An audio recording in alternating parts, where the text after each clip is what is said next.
going on, boy? Good, man. So what's going on? So your bag? What happened? I had about weed. Was it on purpose? I mean, my manager packed my bag and shit for me, so he knows I be taking shit with me on the road and all that stuff. Manager packed? Yeah. I play in the NBA. I play for the Dallas Mavericks. And we had a game last night. We saw them all night. Hurried up and packed my bag. And Okay. just stood up in there. All right, cool, man. No problem. You ever drive license on you? I got my passport. I actually just lost my wallet. Okay. Huh? Passport. Yeah.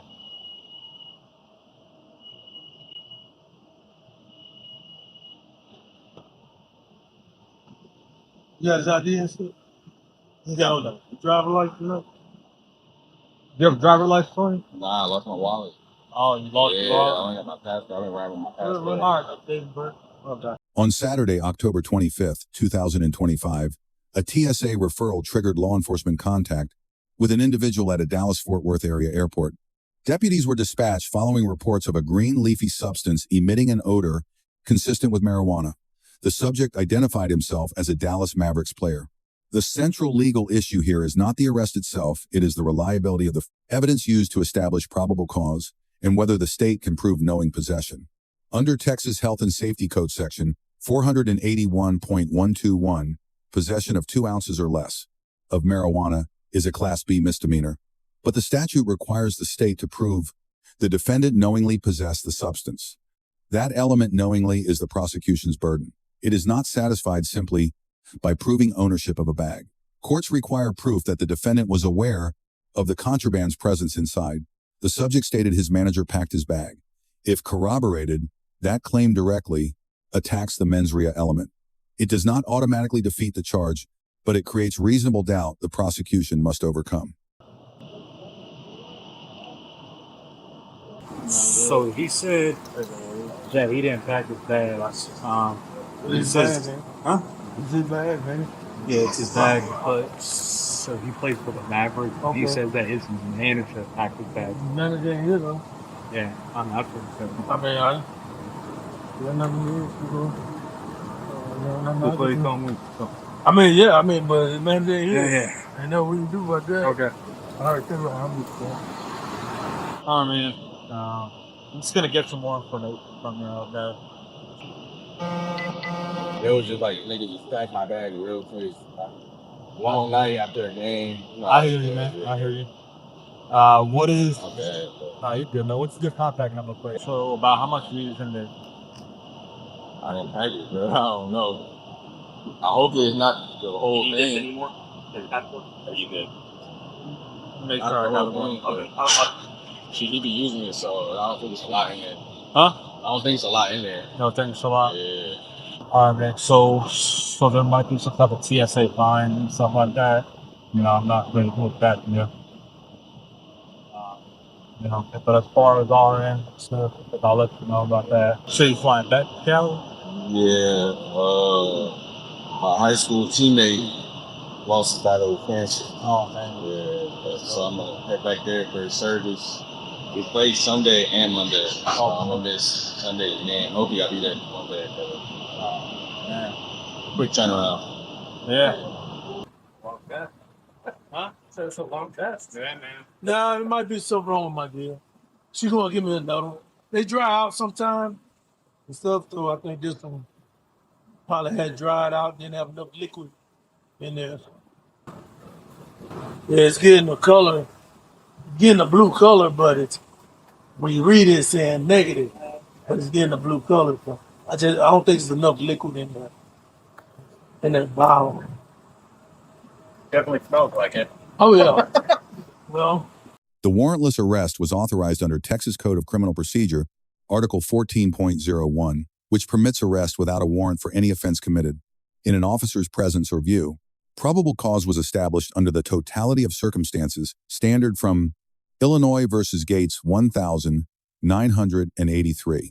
The combination of TSA referral, olfactory detection of marijuana, visual identification, and a positive field test met that threshold. However, the field test presents a significant evidentiary vulnerability. The deputy Himself noted the reagent bottle appeared to have insufficient liquid, producing an initially ambiguous result before being declared positive. In Jacobsen versus United States 1984, the Supreme Court held that chemically testing a substance to determine if it is contraband is not a Fourth Amendment search. That ruling validates the use of the test. It does not validate a defective one. A malfunctioning field test kit, one with insufficient reagent, produces results that are scientifically unreliable. Defense counsel would likely move to suppress the test result at a pretrial hearing, arguing it cannot support probable cause. Without laboratory confirmation, the prosecution's physical evidence case rests entirely on that single field test. Courts in Texas and nationwide have found field test results alone insufficient for conviction, absent corroborating lab analysis. Let him know that your results turned back positive and he's going to be taken in custody for possession of marijuana. All right, so man, here's the deal, okay? So the results came back, right? The test, right? They came back positive, right? So this time, right? So we gotta take you into custody now. Okay. Positive what? For marijuana. Okay.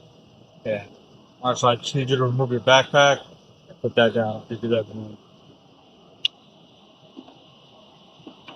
I can't take somebody real quick. Not right now. Not right now. All right, so I see you turn around, man.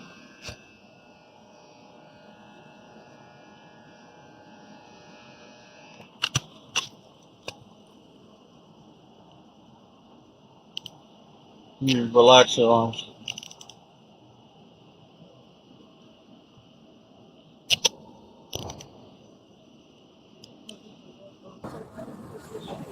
This yours? This was your bag?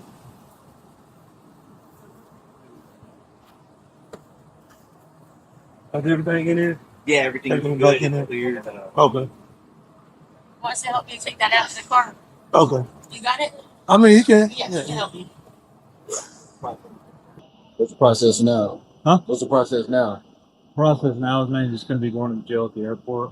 Okay, and then after that, as far as you getting released and stuff like that, that whole process, the jail knows more in depth of. Can I tell my agent, lawyer? Because there's literally on his way here. You'll be able to call right now. I can't tell him right now though. Because he was on his way here right now. Okay. All right. So we didn't know where to go though. I mean, if I Did tell you him to tell go him? to the, I told him to come to Terminal C here, but I didn't tell him nothing after that. All right. So I mean, not right now. So you gotta do something, all right? So then after that, we're gonna be able to do our boss man. All right, cool. I appreciate you. All right. So listen, since you turn around real quick, it's gonna search you real fast. What you got on? This is your phone.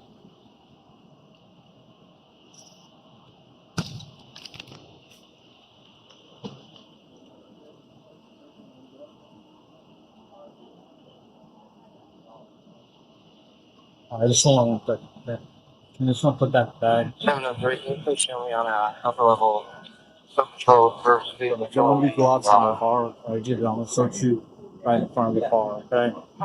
So usually what happens is, man, so you get to the jail, and like depending on when you can, so there's a room in the jail, right? And inside that room, you'll be able to speak to the judge. So you can like in that room, right? And after then we'll be able to go from there. But that process, like I said, is going to be more for the go through jail stuff in the jail, because that's how you more about it, man. Okay. All righty, man. I'm just gonna walk out over there.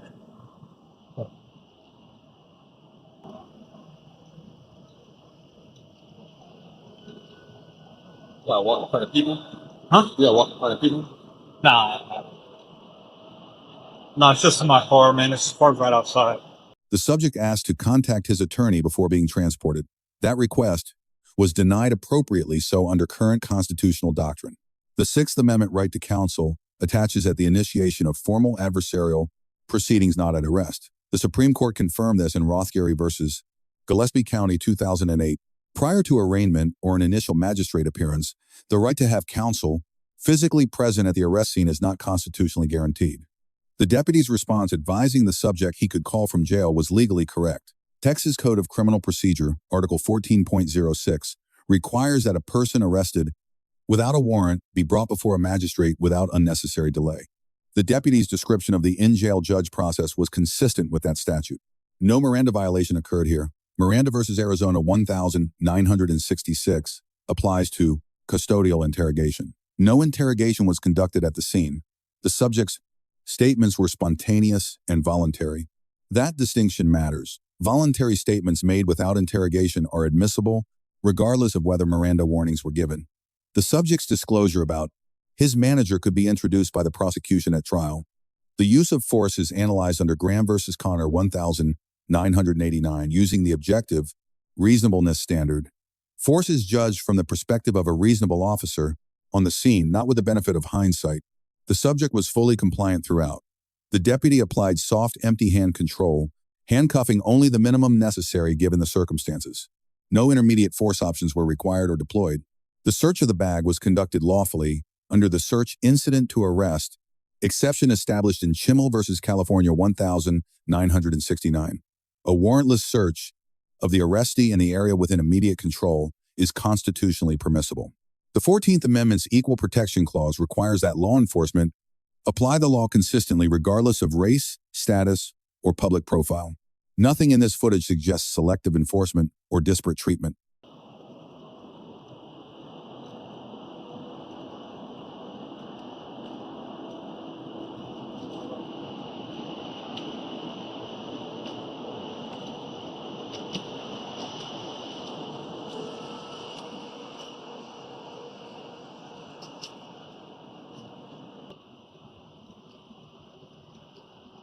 Alrighty, man. We're just gonna go right to the front of my car right over here on the grill.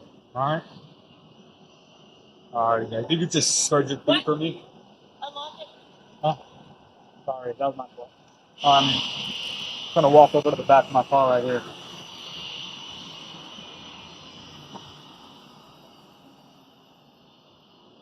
Just have a seat.